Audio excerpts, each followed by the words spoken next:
After I was elected, after I was unseated, I went to jail for my participation in the umbrella movement for a couple of months. And then I left Hong Kong in 2020, just right before they introduced the very draconian national security law, which most of my friends who I worked with and my colleagues in legislature, they are now still in jail because of that law. When democracy was invented, or even when most of the electoral system was formed, we didn't really think about how social media can be utilized by foreign forces to intervene into our electoral system, right? The fact that as long as people hating each other more, disagreeing with each other more, the society as fragmentized more, that actually benefits the Chinese regime and the Russian regime. In China's definition, they said that they have rule of law, but it is just a legal system at the mercy of the Chinese Communist Party. They said that they have freedom of speech, but I always joke about it. You can only use once, like, and then you are off to jail, off to hospital, like any institutions that they can lock you up. Hello, everybody. My guest on the Dialog Liber podcast is Nathan Law.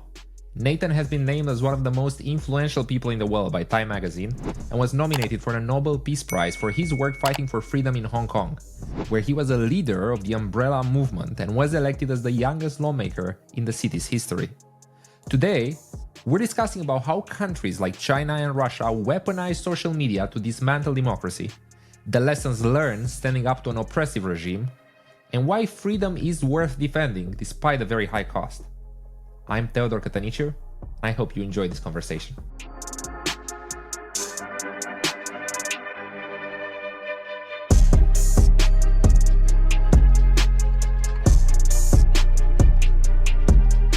Nathan, welcome on the show. How are you? Yeah, I'm great. Thank you for having me, Theodore. It's quite incredible to have this conversation because you have quite a story. You went from being the leader of a civic movement, the umbrella movement in Hong Kong, to become the youngest elected lawmaker in the city's history, to becoming the most wanted or one of the most wanted by the Chinese government. So that is quite, and this is all in a matter of few years in your 20s. So let's start there. Maybe before we begin, it's important to say there is a very nice documentary or very informative documentary. It's called Who's Afraid of Nathan Law? It's available on PBS in the US, and now it's on YouTube, I noticed, but you have to have a Canadian IP address. So for those of you who have a Canadian IP address, go ahead and see the Nathan Law documentary on YouTube. Pause this video, go there, watch the documentary, and come back. And for those of you it feels like it's good to have like a commercial break for the VPN. This is where we introduce the NordVPN. This is the segment. And for those of you who don't have a VPN or don't want to use a VPN, I also have your book, which I just finished, Freedom. How we lose it and how to fight back. And let's start from here, because in this book, you say it takes years to build a democracy, but it can disappear in an instant. So for those of us who've seen the protests in Hong Kong on TV, but don't necessarily understand the dynamic in the background, can you tell us basically how quickly Hong Kong has changed and why? Yeah, so in order to understand that question, I should introduce some context about Hong Kong. I was born in mainland China in 1993 and I moved to Hong Kong in 1999. So back then, Hong Kong was already handed back from the British government to the Chinese government. Before 1997, Hong Kong was a British colony for more than 150 years. And in the 1980s, both governments made a deal saying that Hong Kong will be returned back to the Chinese sovereignty after 1997. But in that process, Hong Kong people was never involved. Hong Kong people were seen as someone who didn't have a say, who didn't have any importance in this negotiation. So that's the reason why during the whole transfer of sovereignty, the will of Hong Kong people was never respected. And the outcome was, after 1997, Hong Kong people were governed under the framework of one country, two system with a mini constitution called Basic Law. And there isn't much protection on Hong Kong's democracy.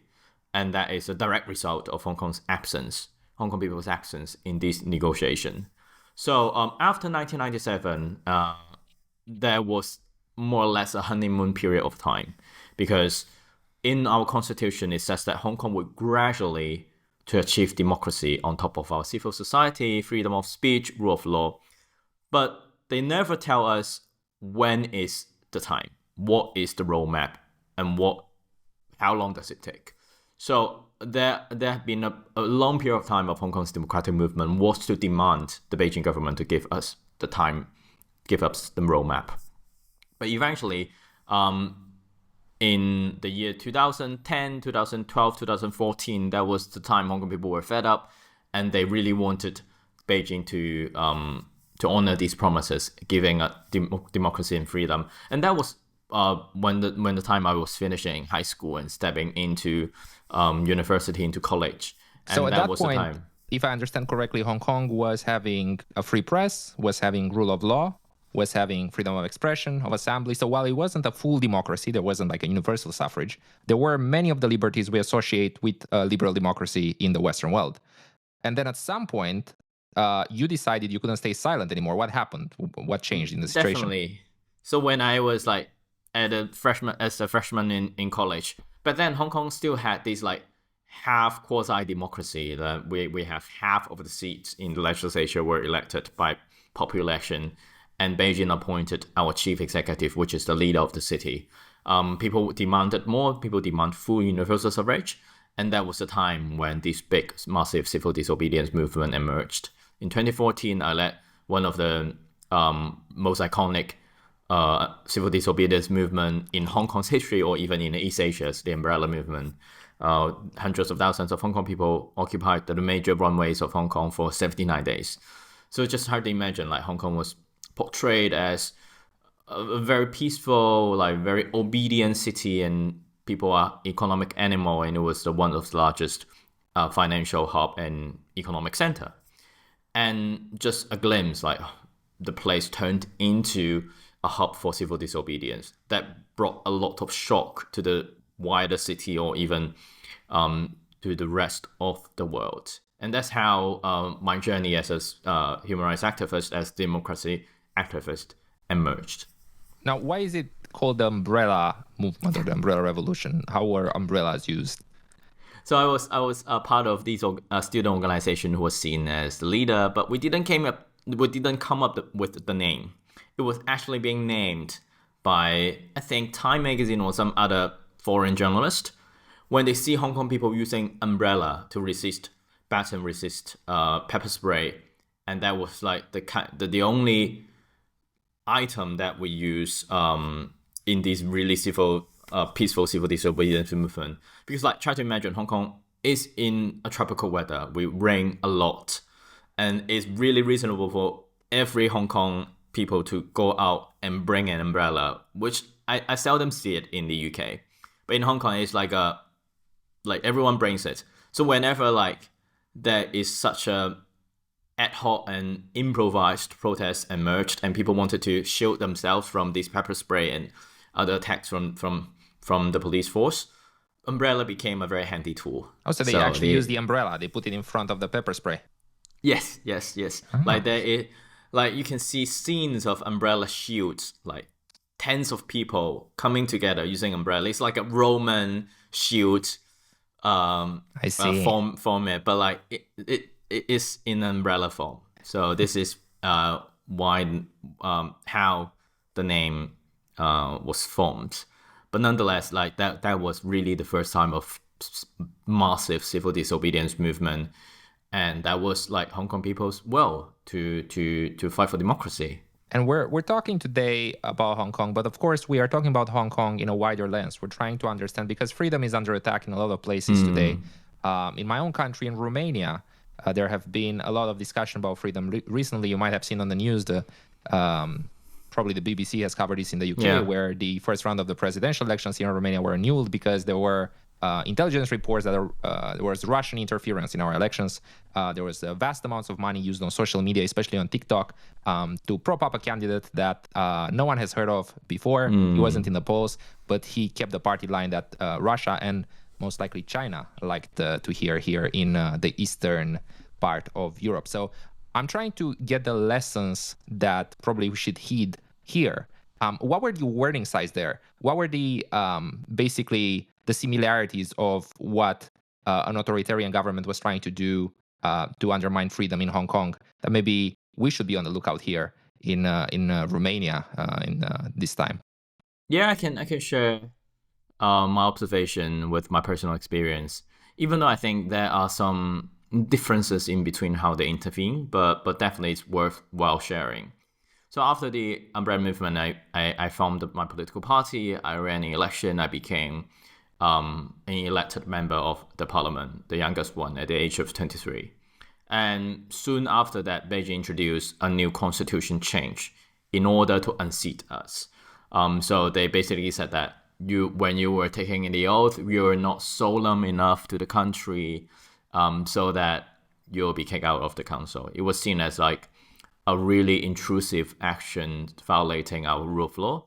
But that was one of the tools that the Beijing used, which is to kick people out of the council, and then eventually they changed the rule so that nowadays there is 0% of democracy in Hong Kong system. A couple of years ago, they changed the electoral rules so that for now there is no meaningful participation from the opposition. There are like less than 30% of the seats are through direct election, and most of them are directly appointed by Beijing.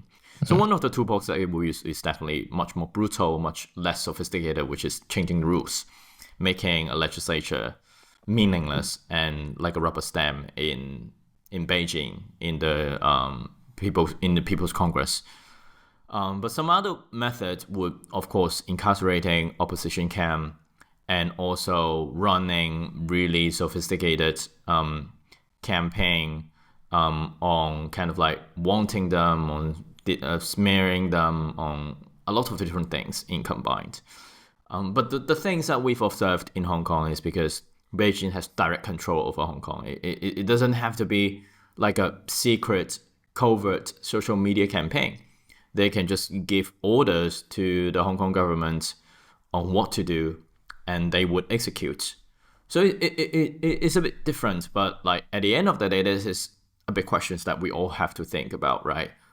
When democracy was invented, or even when most of the electoral system was formed, we didn't really think about how social media can be utilized by foreign forces to intervene into our electoral system, right?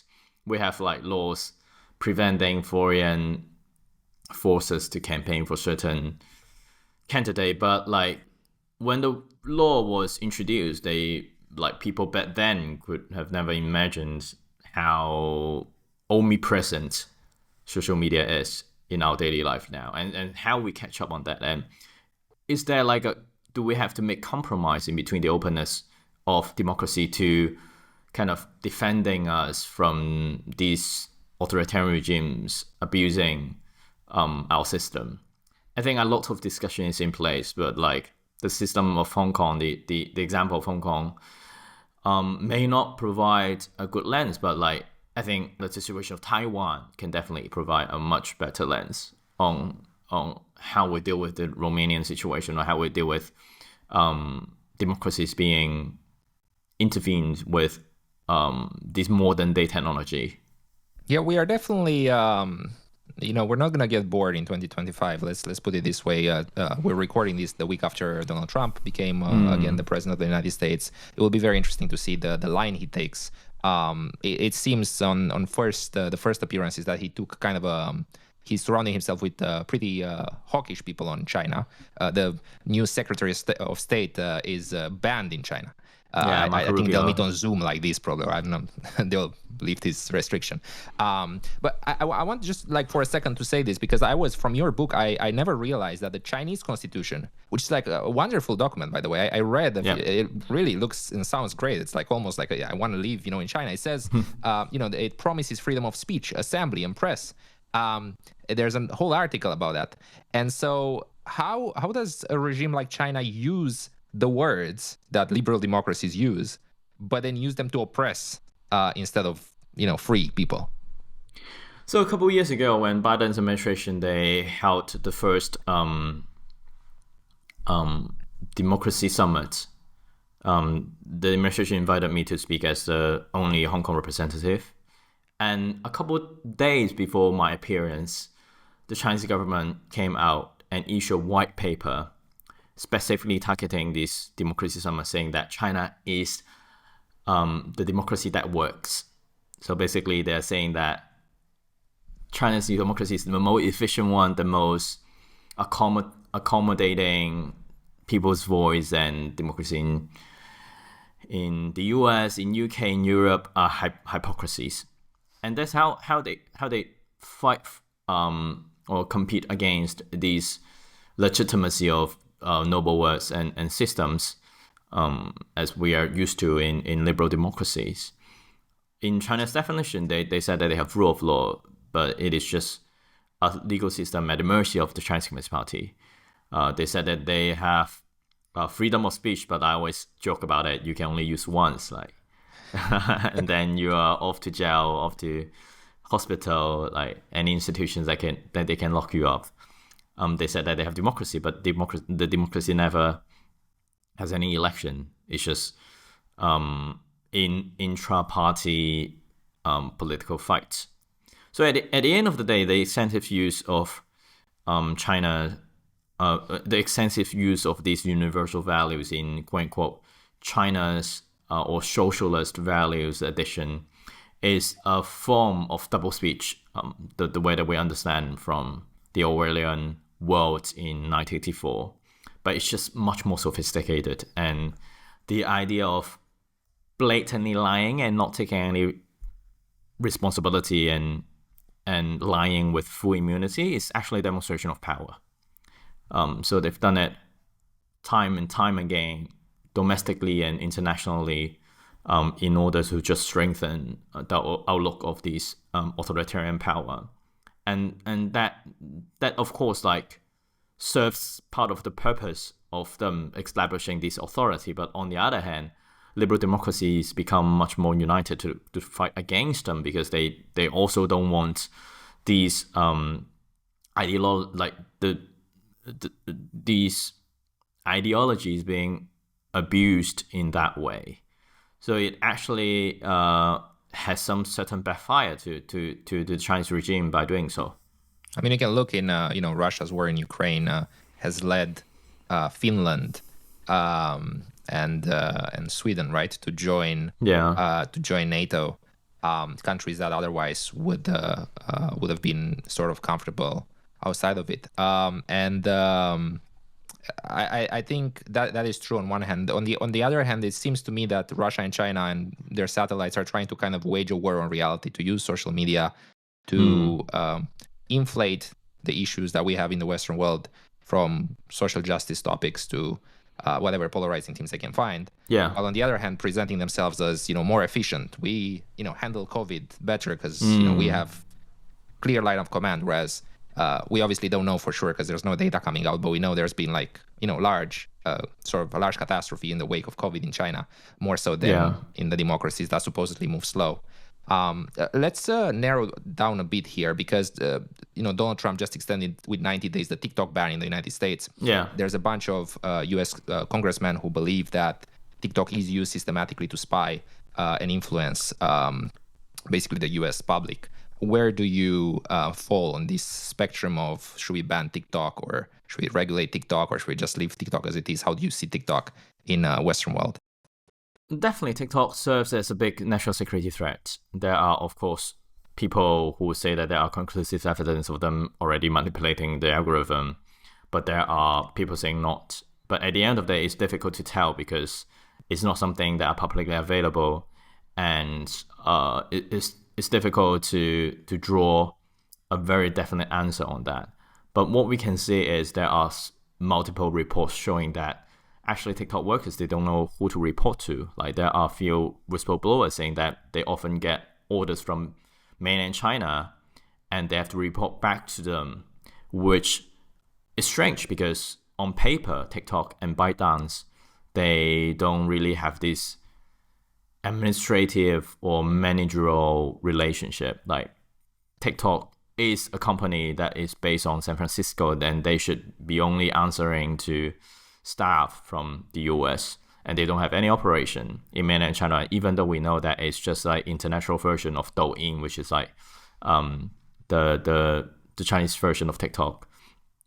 But we've seen examples like this. We've seen reports produced by media, by research institutes showing there are content suppression on issues about Tiananmen massacre, Chinese human rights abuses, Hong Kong and Taiwan. We have seen reports showing that when there were clear guidelines of censorship prior 2019 in TikTok, even though for now they said that they no longer use it. But we look into the kind of quote-unquote expired censorship guideline, it blatantly says that it will suppress content on certain human rights issues that are harmful to China's international image. And I think today or yesterday, there is an institute also producing a report showing that if you spend more hours on TikTok, you have a more positive China's perception. So there are a clear discrepancies between people who spend 4 hours more on TikTok and people who spend less than 30 minutes. Their perception towards China is completely different. So I would say that a social media that is owned and that could easily be influenced by a hostile forces is a national security threat. And the argument of by the mere ability of abusing it without a conclusive evidence that they are already abusing it is already enough for us to take action. I don't think we should alienate TikTok users, but we should also try to find a balance, which is to make it not controlled by a foreign entity, especially the one who is hostile to the democracy and the value system that we treasure. So I think definitely we should be proactive in making sure the Chinese Communist Party is not controlling that, because just try to imagine that there are more than, I think, 150 million people in the US, and globally there are billions of people using that. And this algorithm is in a black box. The way that the Chinese influence into it is still unclear, and we've seen the Chinese regime as a big, gigantic bureaucratic body that actually has a lot of operations on how they control and police and just make sure that the online space is sanitized for them. Mm-hmm. They have cyber army to do all sorts of dirty campaigns for them in overseas network. So I think having that fear is legitimate, and we should definitely take action to tackle that. I think you yourself in Freedom, in your book, you discuss about the what do you call them, the little pink warriors? Is that the term you used? Tell me about them for a little bit, and then we can open the discussion more into the tactics that China uses, especially abroad, because we know in China, basically, you cannot search for anything that might, obviously, things like Tank Man or Winnie the Pooh, we know they're famously banned for obvious reasons. But what happens abroad now is very interesting, with China directly intimidating people or shaming them, banning them. And so what is this little pink warrior? How did it impact you, for example?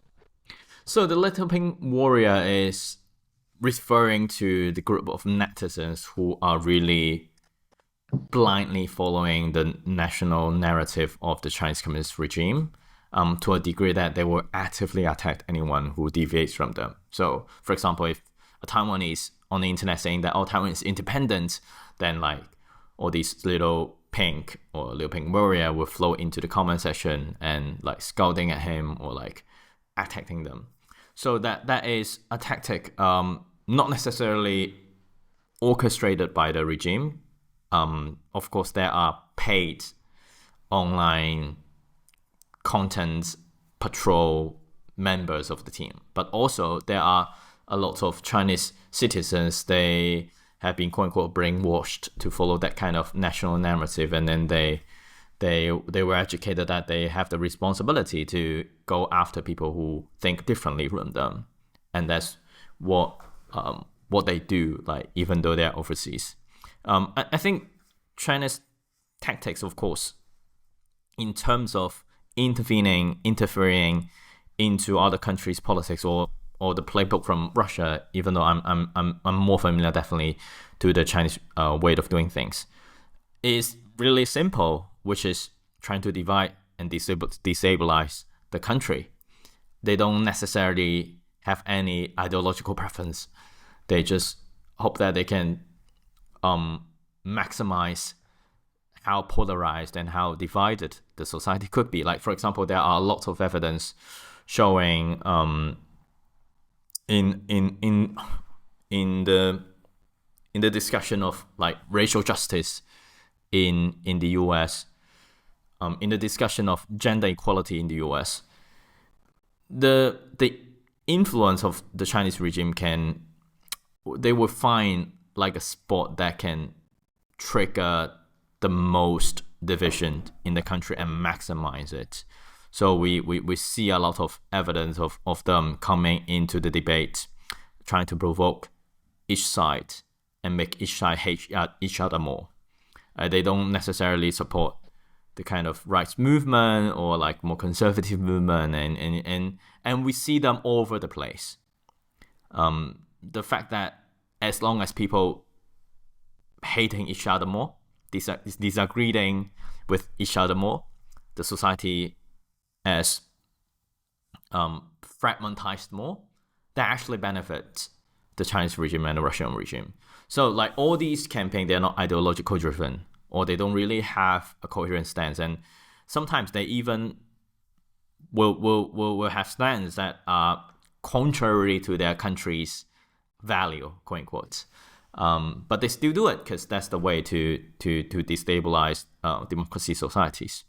Mm-hmm. And I think internally, your book is a prime example. It's filled with, I've got to remember by reading your book when John Cena had to apologize for saying something that went against, I forgot what it was, China's line. I found out, I think Miley Cyrus is banned, or Selena Gomez for sure was banned from ever going. There's a very interesting list. It's like people banned from going to China. It's like on Wikipedia, and then there's like the most various club in there of people saying sometimes very, to me, sounding benign. To China, apparently, they seem to like sending angry letters at the very least, and maybe hacking some social media accounts to journalists and people abroad who are not Chinese, but they report on what is happening in China.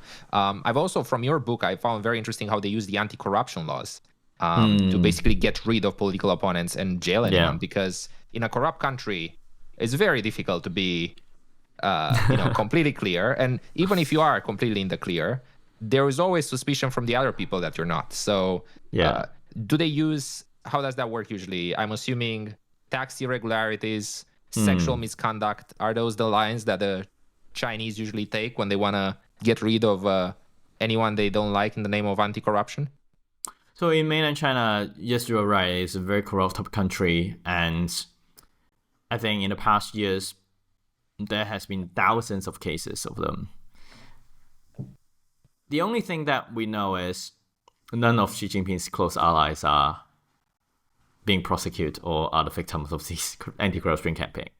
The idea of anti-corruption campaign is very popular in mainland China because basically it's a country where I'm not sure whether it is now, but at least like in before, when you go to the GP, when you go to the hospital, you need to give bribe to the doctor to get seen. And there's the level of how extensive the culture of that. And people are fed up with it. The name of anti-corruption is great. And Xi Jinping rose in a time where it was convenient for him to do so and then to get rid of his political opponents and then securing his own allies some important positions. And that happened in the past 10 years. So that he doesn't really need any other excuse because like literally like you everyone in the government does that. It's just a matter of power, whether you get caught or whether you can side with the more powerful and escape that fate. So I think that there's a part of history where some people may say, oh, he's done a great job. He's like really straightening up the country, really killing corruption. But I guess like as long as you look at the list and you find that there just isn't any Xi's close allies in it, and the purpose of that was really obvious. Well, where I want to like draw this conversation is that, to people watching and to me to a certain extent, this can sound a bit, theoretical, almost like a conversation you have in political science class or in history of. But for you, you literally ended up in jail because of the things you've said. Yeah. And not only that, like the cost of your public work is immense. You are, for the foreseeable future, certainly not gonna be able to go back home. You are now living exile in the UK.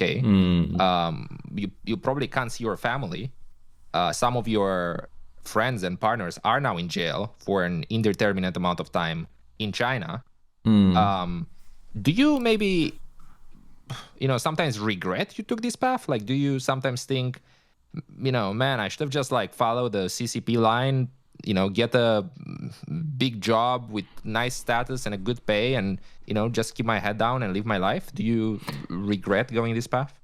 Yeah, so going back to my personal journey, so after I was elected, after I was unseated, I went to jail for my participation in the Umbrella Movement for a couple of months.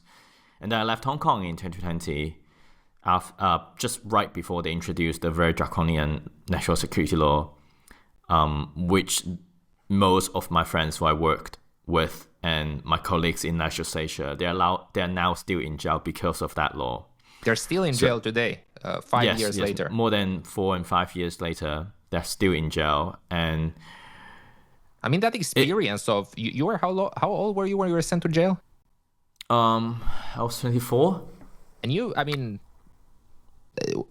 I'm just, in the book you have a chapter and it's like so visceral when you talk about how you had to say goodbye to your cats and sitting on the bed the night before you're going to jail to remember how your mattress feels like. I mean, that is just like brutal. The very fact that you had to go through that, and to think that your friends are now in there for an indefinite amount of time, like with no due process, with no, that must have been like an immense sort of weight.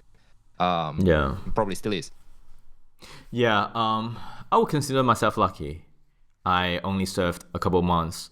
I made it out in that narrow gap time.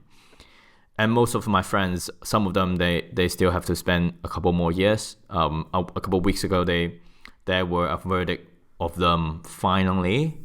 By the time I wrote the book, there isn't. But a couple of weeks ago, there was. Most of them, they were sentenced to 3 to 10 years.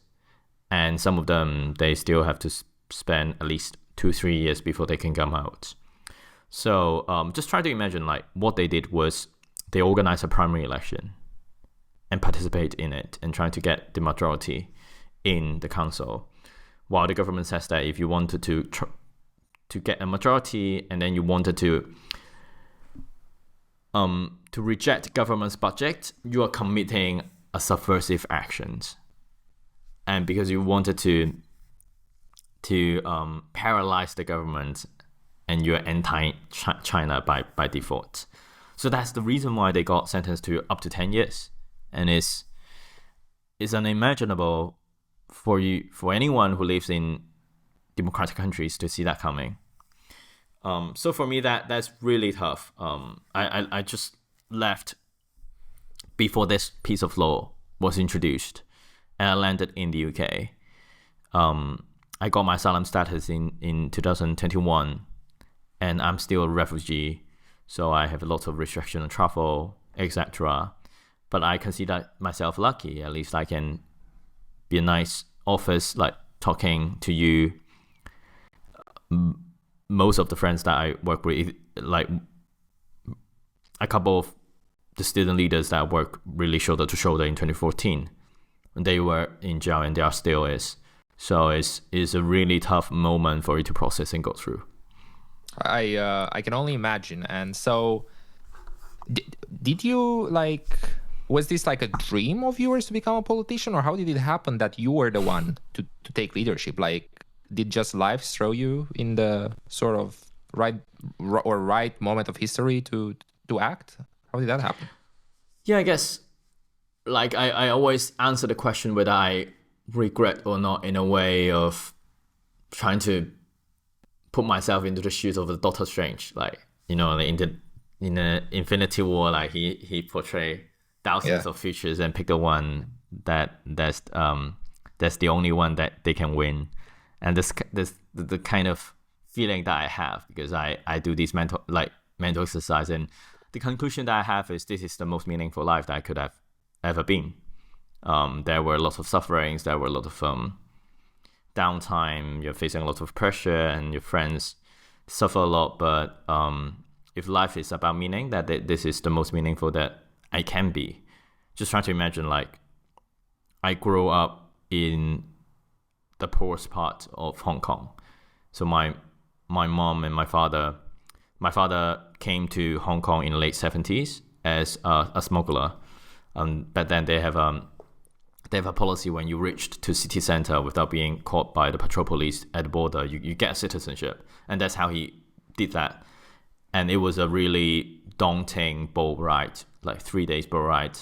When he landed, he got basically kidnapped by people at the border who tried to cash out by threatening, like, relatives of these smugglers. And then he finally got it. My mom and my father got married. My mom was in mainland China, and there was where I was born. And when we were in Hong Kong, I lived in public housing. My father was a construction worker, my mom was a cleaner. So basically we were kind of near the bottom of the social strata, and we never talk about democracy, we never talk about human rights. We just try to put food on the table and get by. And that was where I came from. And for me, I never thought of becoming a politician or someone who would speak on the big stage. I just, like, my family has a quote-unquote refugee mentality, as I describe. They just want their kids to study hard, get a good school, get a good job, climb up the social ladder, and don't rock the boat. So this is basically the education I received. So I tried to be a good kid, try to study hard. But eventually, like, I think my political enlightenment came when I was in high school. I went to the candlelight vigil for the Tiananmen massacre. Hong Kong used to be the only place in mainland China on Chinese soil that could commemorate the Tiananmen massacre. In 1989, there were a group of students. They protested in Beijing, tried to get democratic reform and anti-corruption, etc., and they got brutally cracked down. The death toll for now is still a mystery. Some may say that it's a couple hundreds, couple thousands, or up to 10,000. No one knows. But the reality is it gave birth to Hong Kong civil society. So basically that was when Hong Kong civil society became alive. There were 1 million people rally on the street in support of the democratic movement in mainland China in 1989. And afterwards, every year in Hong Kong's Victoria Park, there's always a candlelight vigil to commemorate the fallen. And when I was in high school, I went for the first time.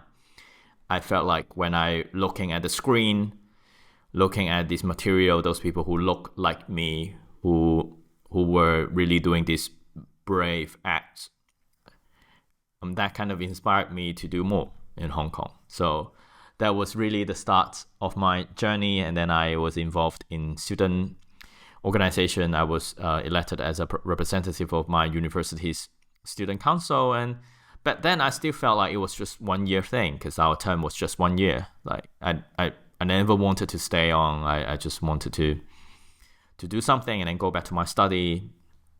But eventually, the year that I was a student representative, it collided with the largest civil disobedience movement in Hong Kong in history back then.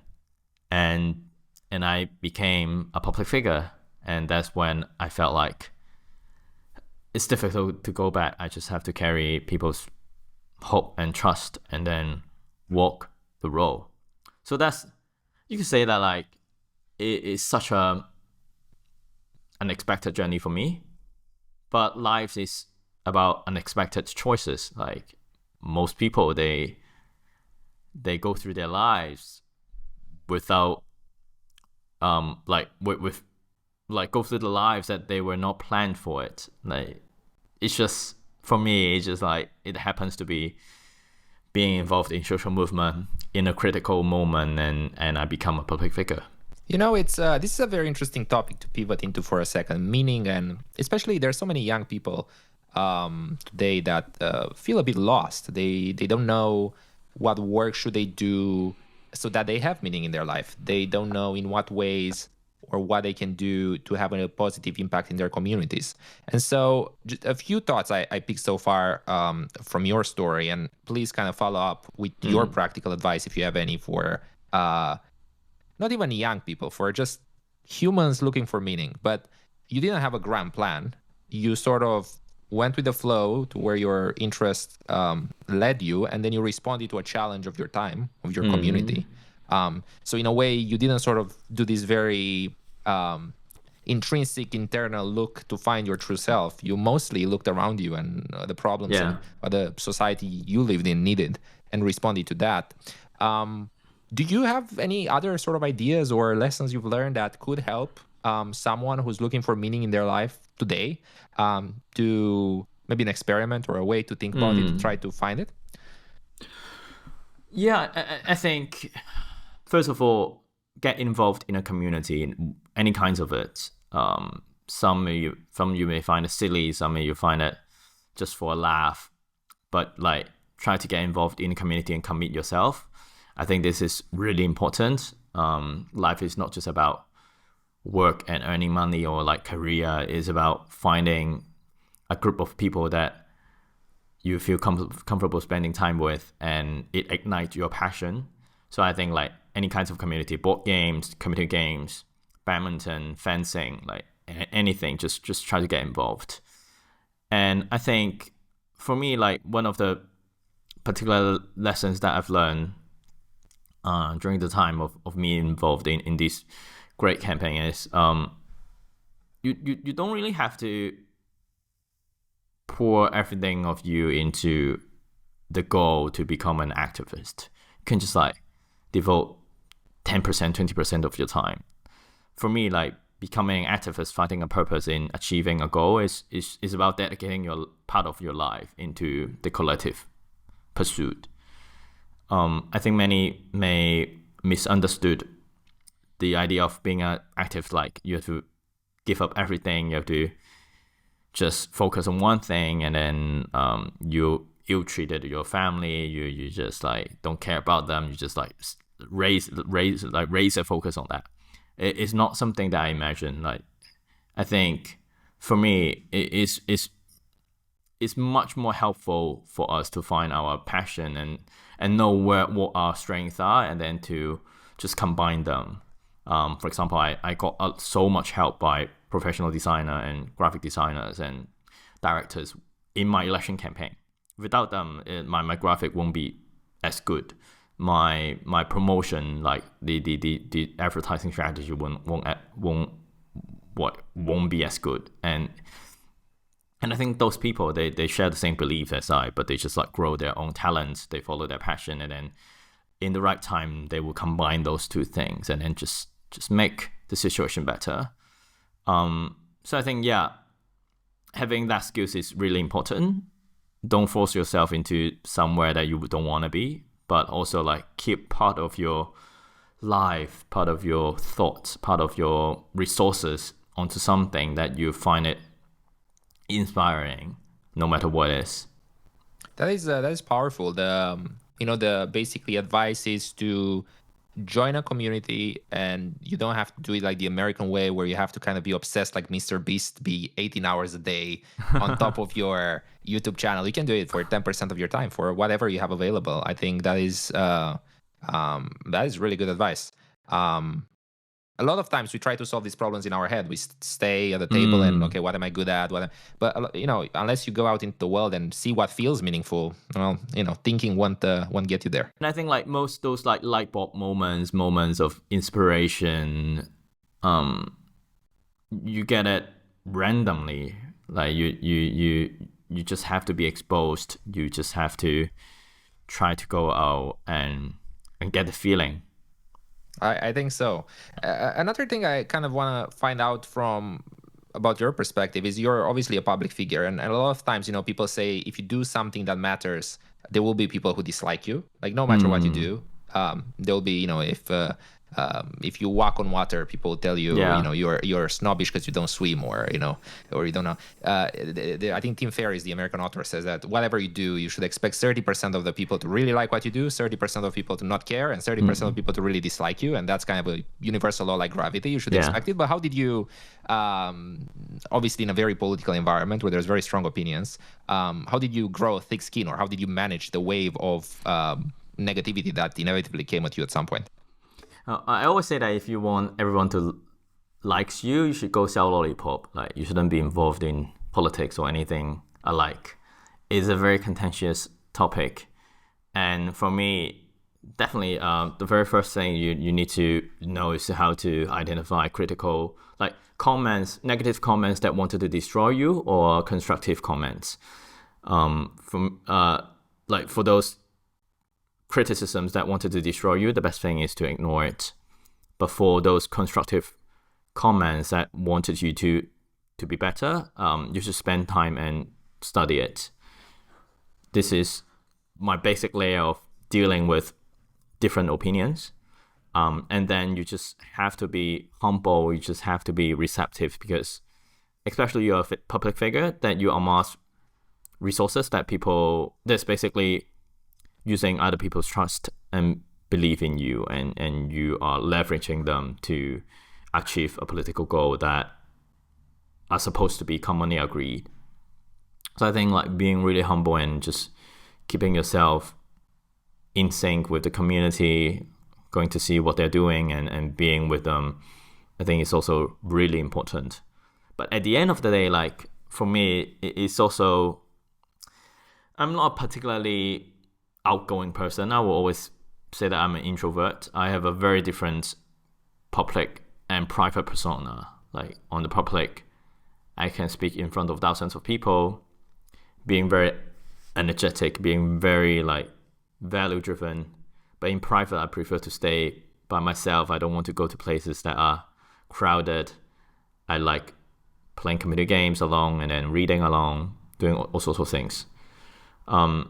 So at the end of the day, like you also have to have a balance. You need to understand that you're also a human, and there you have you also get hurt by people criticizing you, and you deserve a community that can support you. And if you feel it's just too much, then it's not a bad thing to just stay back and then to just rethink, re-strategize. I think the worry or the threat of burnout is real to every single activist. And I think in my book, I also try to talk about it. I also want to be upfront and frank about we are also like flesh and blood, and especially you're living in an environment where you're very fragile and exposed. Like your enemy has, I think it's fair to say, they have like 100,000 times more resources than you, especially for some. I'm rather relatively lucky ones. Like for some, they even struggle to keep them afloat, to just have the ability to live normal. I think we should really prioritize us as a human, and then to think about how we can contribute to the bigger movement. I couldn't agree more. And I think it's important to be said. You're a person who yourself described as an introvert, but you said you're perfectly energetic and able to talk from your values in your heart when you're in front of thousands of people. And I think a lot more people should at least try. If they believe in something, somehow that gives you the energy, the power, the fire to actually be able to step in front of a group and tell them your mind. Doesn't have to be 10,000 people. It can be 10 people if that's where you start. But just because it doesn't feel natural to you, it doesn't mean you shouldn't try. Okay, Nathan, we're reaching the end of our conversation, or the end part of our conversation. I would hate to miss to ask you basically the question that is on my mind these days as a Romanian. And again, I'm very glad to have you on a Romanian podcast, because I'm thinking a lot about extremism, and in a way, your fight was a fight against extremism, or sort of like way of viewing the world that is in antithesis with freedom. Extremism is on the rise in the European Union. You can now watch Elon Musk talk to the head of the Alternative for Deutschland. This is the universe we're now living on these days. But anyways, what is your view on fighting extremism, especially as a young person? What are some thoughts you have or some practical pieces of advice where you would like Europeans, especially, and Romanians particularly, to be more active doing something or avoiding doing something in their fight against extremism and their fight to preserve freedom? Well, I don't have advice in particular to that sector because I'm not an expert on that, but I can share a little bit of how I approach how we deal with different opinion. For me, at the end of the day, as I said, if the first and foremost purpose of an authoritarian regime, malign authoritarian regime, is to destabilize democracies, to divide them, and for us, that's the least thing that we should do. I understand that because of history, because of worries of a repetition of history, there are a lot of discussion about, well, whether there will be extremism, like alt-right, alt-left. But my approach has always to be giving more discretion to people, especially not political figures, to the people themselves. Like for a normal day person, they learn by daily experience. They're not learning things by textbook. They're not learning things by reading a history and thinking that, I should not repeat that history. Like if there are really factors in their life that they're being influenced, no matter it's by flushing of immigrants or like changing of culture or even like climate change, there are a lot of things that they see things from their personal experience, and we should give a lot of discretion on that. Even some of the words and some of the action, they're crossing the line. I think like my basic attitude is still to just engage and to let them understand it's not the right thing to do, but not going to labeling them and demoralizing people that soon. I think that is actually not helpful to trying to unite the country and trying to make us more understanding to each other. Of course, it's good for politics because politics sometimes you need division, you need even like hatred. But that's the least thing that I wanted, and that was the least thing that I ran my campaign. So whenever like people ask me about, do I hate the Chinese Communist Party? Like a lot of me, like a big part of me hate the regime. But if people ask me whether I go against the people of China, like most of the time, I don't. Like, of course, like there are a lot of people who blindly believe in the ideology of the Chinese regime and do bad things to people of me, Hong Kong people. Like, but at the end of the day, I think we should really identify who are the people in power and who are the people who are not, and we should be much more lenient and putting more discretion to the later ones. I hear you and I resonate with what you're saying. I think division only serves the dictatorships that are trying to limit freedom and turn the whole world into a dictatorship. There is a very interesting book. It's called Autocracy, Inc. by I think Anne Applebaum wrote it. Yeah. Though I might be wrong. I'm not sure if Anne wrote it. But it's a very good book showing how dictatorships now work together, and they sort of have this almost like corporate-like way to collaborate and learn from each other. And unfortunately, if social media in the beginning was used as a tool to help grassroots movements rise and topple dictatorship, now the expertise lays with the authoritarians. And well, we better, prepare for a clash. We have reached the end of our conversation. I have the rapid fire questions at the end. These are short questions. You decide how long or short the answer is. So I'll shoot them to you and you hit me back. Ready? Yeah. Cool. Let's do it. When you hear the word success, who do you think of?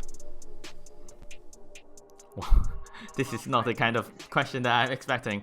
But I think of Martin Luther King. I think he influenced a generation of people, including myself. He was shout, tens of times, and then he was just dedicated himself into a really noble cause. He was one of my inspiration. What are the sources of optimism that you see in the world today? People who still keep their heads up in miserable situations. A lot of friends who are in jail, they wrote public letters, they wrote letters to me.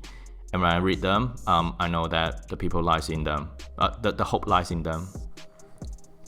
In 100 years, people of the future will look back at our societies today. What do you think they'll look down upon, like with disappointment? What will they be disappointed about? Social media. I think by then people would reach a consensus that with that kind of virtual world living omnipresent in our life is just destroying us. What is a common piece of advice you hear often but that you think is wrong? I don't think great people think alike. A lot of great people think differently, and that's how we can learn from each other.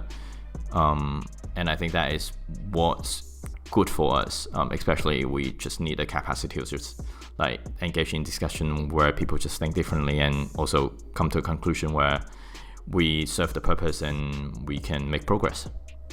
If you could send yourself a text message, one of those 160 character ancient things, when you were 20, so from today to when you were 20, what would you tell yourself? I would probably say just be yourself.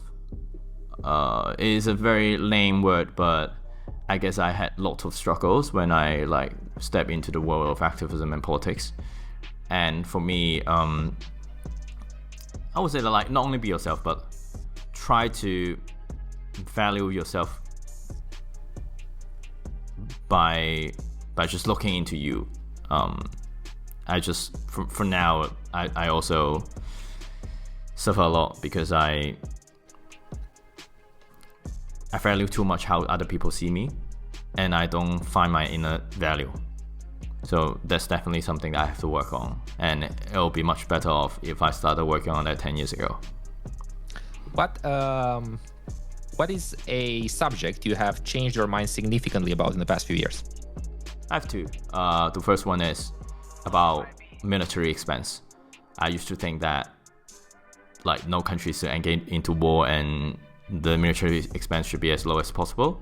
But for now, as the instigators are authoritarian countries, I do agree that we need to like militarily equip ourselves from invasion from these countries. The second one is nuclear energy. In the past, like especially when there was an earthquake in Japan, like 14 years ago, like there was a big wave of anti-nuclear energy ongoing, and I like realigned to it. But as I think technology developed, we're getting much more sophisticated on it. We have example of France doing really well on nuclear energy. I think that is also one way for us to bail ourselves from climate change and also energy dependency to countries that we should not be dependent on. So that is one thing that I've changed my mind. If you could give a book as a gift to every high school graduate in Romania, what book would you give them and why? Oh, I'm going to be selfish here. Like just read Freedom, how we lose it and how we fight back. You really should. It's. I'm not saying it because you're kind enough to come on the podcast, but I really enjoyed it, and it feels timely and present for a lot of Romanians and probably Europeans to read your book these days. The last question for you, Nathan, is we give you a huge billboard in the middle of Bucharest. Wonderful city. I hope one day you can visit. Full of traffic though, so it's not all perfect. But huge billboard. A lot of people in cars will watch it. What is the message or the quote or the image that you would put on it for a week for all the people in Bucharest at least to see? Your health is your biggest wealth. So stepping into 30, I started to recognize my body is not functioning as good as my 20s. Like sometimes we just omit that. I think if like I have no position in promoting myself because I'm not in politics. I don't have to do it. But if that's one thing that I have to remind everyone, like just stay healthy. And I mean, even in politics, I wish we could, we would have this sort of like not like bodybuilders, but like sort of fit politicians that like also do TikToks doing pull-ups and stuff. I think that would be like, it's all about symbols, and that would be a good symbol. Nathan, I thank you so much for taking the time to come on the podcast and speak to us. Thank you so much for your work, and I wish you the very best of luck on to Thank you so much your future for having me. endeavors. Thanks. Have a good one.